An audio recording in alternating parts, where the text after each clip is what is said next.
Lampu kamar yang temaram menyisakan bayang-bayang lembut di dinding, sementara aroma minyak kayu cendana dan bunga sedap malam menyeruak pelan, menciptakan atmosfer yang begitu sakral sekaligus mendebarkan. Di luar, bulan muda menggantung malu-malu di langit malam, seolah ikut menyaksikan sebuah rahasia besar yang baru saja dihalalkan oleh semesta. Aku berdiri di dekat jendela, menatap bayanganku sendiri di kaca, sementara jantungku berdegup begitu kencang. Suaranya seolah memenuhi seluruh ruangan yang sunyi ini. Di belakangku, di tepi ranjang yang sederhana namun rapi, duduk seorang wanita yang kini telah resmi menjadi belahan jiwaku. Meskipun usianya tak lagi muda, ada keanggunan yang tak luntur oleh waktu memancar dari sosoknya.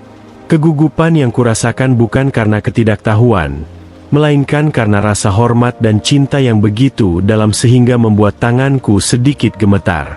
Saat aku berbalik dan mendekatinya, mata kami bertemu. Mata yang telah melihat banyak pahit manis kehidupan, namun malam ini memancarkan binar kebahagiaan yang murni. Aku duduk di sampingnya, merasakan napas kami yang mulai beriringan dalam irama yang sama. Keheningan itu perlahan pecah saat jemariku menyentuh lembut tangannya yang kasar, karena bertahun-tahun bekerja keras. Malam itu, di bawah lindungan doa-doa yang telah kami langitkan, kami membiarkan seluruh keraguan dunia luar sirna. Dengan penuh kelembutan dan rasa syukur yang membuncah, kami akhirnya menyatukan raga dalam ikatan batin yang paling intim sebagai suami istri. Sebuah malam pertama yang bukan hanya tentang raga, melainkan tentang dua jiwa yang akhirnya menemukan pelabuhan terakhir mereka dalam sebuah harmoni yang tak terlukiskan. Kisah ini mungkin terdengar mustahil bagi telinga yang hanya terbiasa mendengar tentang kecantikan fisik dan gemerlap harta. Aku adalah Bayu, seorang pemuda berusia 27 tahun dengan karir yang sedang menanjak sebagai seorang arsitek. Hidupku dikelilingi oleh ekspektasi orang-orang yang menginginkanku bersanding dengan seseorang yang setara secara penampilan maupun status sosial. Dan di sana ada Clarissa, seorang gadis cantik, putri dari rekan bisnis ayahku, yang memiliki segala hal yang diimpikan pria di dunia ini. Wajah bak porselen, pendidikan luar negeri, dan kekayaan yang tak berseri. Semua orang, termasuk keluargaku, menganggap bahwa menikahi Clarissa adalah tiket menuju kesuksesan yang sempurna. Namun, di balik semua tawaran duniawi itu, hatiku justru tertambat pada sosok yang jauh dari bayangan semua orang. Dia adalah Ibu Sarah, seorang janda berusia 55 tahun yang hidup dalam kesederhanaan, atau bahkan bisa dibilang kemiskinan, di pinggiran kota. Keputusanku untuk menolak Clarissa dan memilih Ibu Sarah memicu badai di lingkunganku. Orang-orang menyebutku gila, terkena guna-guna, atau sekadar mencari sensasi. Bagaimana mungkin seorang pemuda tampan dengan masa depan cerah memilih wanita yang usianya hampir sama dengan ibunya sendiri? Namun, mereka tidak tahu rahasia di balik pilihan itu. Sebuah alasan yang jika mereka mengetahuinya, akan membuat bulu kuduk berdiri dan hati terenyuh. Semua ini bermula dari belasan tahun yang lalu, saat aku hanyalah seorang bocah yatim piatu yang nyaris putus sekolah, karena tidak memiliki biaya. Di sebuah gubuk kecil yang kini menjadi rumah kami, Ibu Sarahlah yang setiap pagi bangun sebelum fajar untuk mencuci baju orang lain, mengumpulkan receh demi receh hanya agar aku bisa membeli buku dan seragam. Dia bukan ibuku secara biologis, namun dia adalah malaikat yang dikirim Tuhan saat semua orang berpaling dariku. Aku teringat suatu sore yang hujan, ketika aku menangis karena diejek teman-teman sebagai anak buangan. Ibu Sarah memelukku erat dengan tangan yang pecah-pecah karena deterjen dan air dingin. Dia berkata dengan suara yang begitu tenang, "Bayu, dunia mungkin melihat apa yang kamu pakai, tapi Tuhan melihat apa yang ada di dalam hatimu. Teruslah berjalan, Ibu akan selalu ada di belakangmu." Kalimat itu menjadi bahan bakarku untuk sukses. Bertahun-tahun berlalu, aku berhasil meraih gelar sarjana dan pekerjaan bergengsi. Namun sosok Ibu Sarah tetaplah wanita bersahaja yang tidak pernah meminta balasan 1 sen pun atas segala pengorbanannya.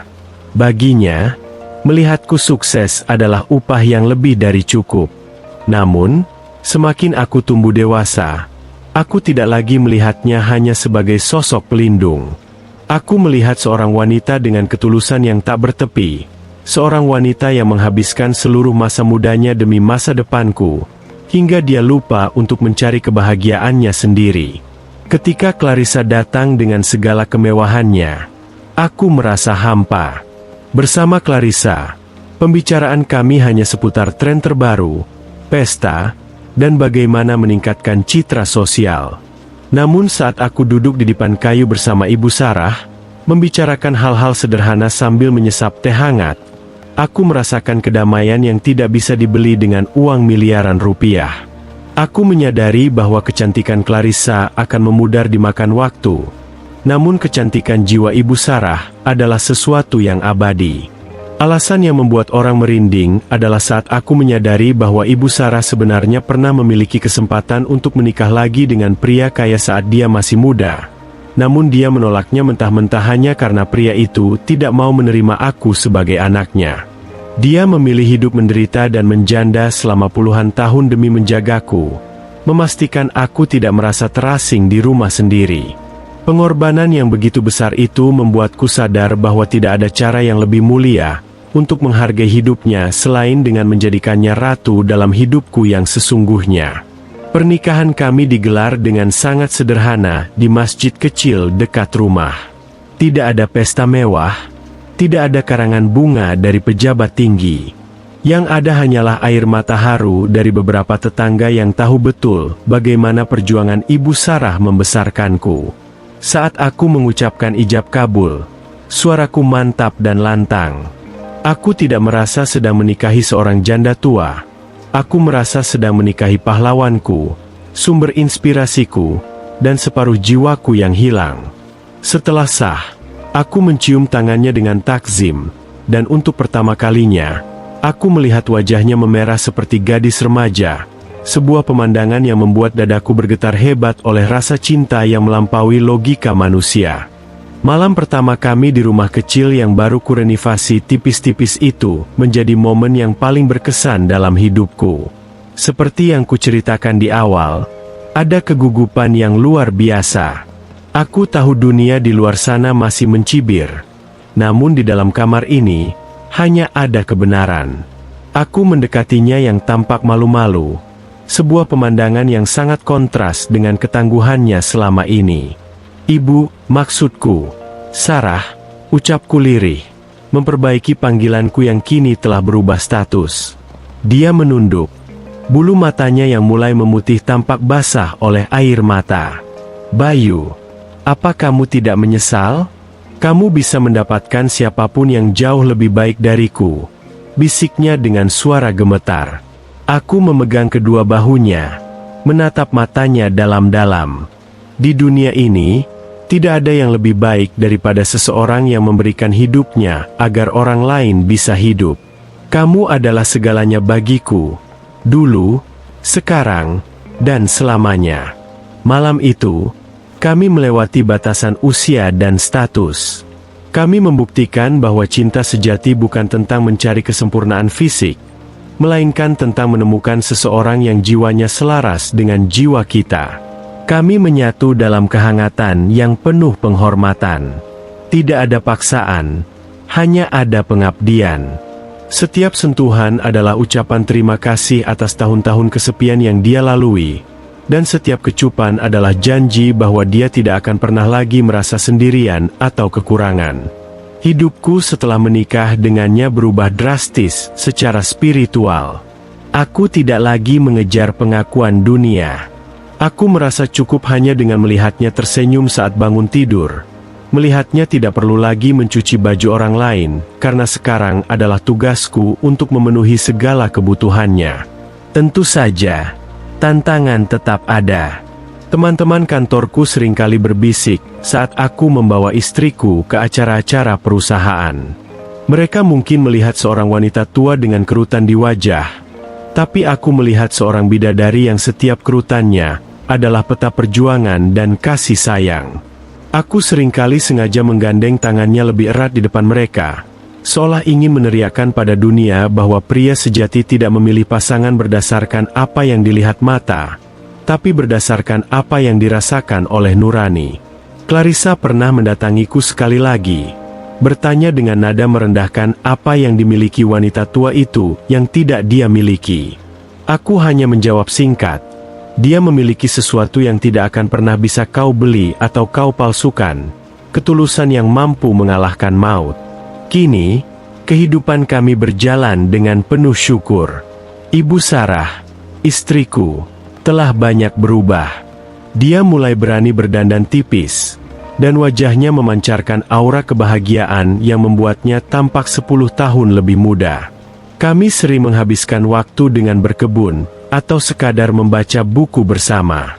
Bagiku, menikahi janda yang dianggap miskin oleh dunia ini justru menjadikanku pria terkaya. Aku kaya akan kedamaian batin, kaya akan kasih sayang yang murni, dan kaya akan makna hidup yang sesungguhnya. Alasan yang bikin merinding itu bukan hanya tentang pengorbanan masa lalunya, tapi tentang bagaimana cinta mampu mengubah persepsi seseorang tentang keindahan. Di mataku, setiap uban di rambutnya adalah cahaya, dan setiap langkah lambatnya adalah irama musik yang paling indah. Kisah ini adalah pengingat bagi siapa saja yang masih terjebak dalam standar kecantikan buatan manusia. Jangan pernah meremehkan seseorang berdasarkan usia atau status ekonominya. Di balik penampilan yang sederhana, mungkin tersimpan jiwa yang begitu besar yang mampu menampung seluruh duniamu. Aku telah membuktikannya. Hidupku tak pernah sama lagi sejak aku memutuskan untuk mengikuti kata hatiku daripada kata orang lain. Aku tidak hanya menikahi seorang istri, aku menikahi sebuah kehormatan. Dan malam pertama yang kami lalui dengan penuh kegugupan itu, hanyalah awal dari ribuan malam penuh syukur lainnya yang akan kami lalui bersama, hingga maut benar-benar menjemput. Menikahi Ibu Sarah adalah cara Tuhan menyembuhkan luka masa laluku dan memberiku pelajaran tentang arti kesetiaan yang tanpa syarat. Kini, saat aku melihatnya tertidur lelap dengan wajah yang tenang, aku selalu membisikkan doa agar aku diberi umur yang panjang untuk bisa terus membahagiakannya. Karena bagiku, kebahagiaan sejati bukanlah saat kita dipuji karena memiliki pasangan yang cantik jelita, melainkan saat kita merasa bangga memiliki pasangan yang jiwanya telah menyelamatkan hidup kita berkali-kali tanpa kita sadari. Itulah alasan sebenarnya mengapa aku memilihnya. Alasan yang membuat siapapun yang benar-benar memahaminya akan merasa merinding, karena menyadari betapa dahsyatnya kekuatan sebuah ketulusan.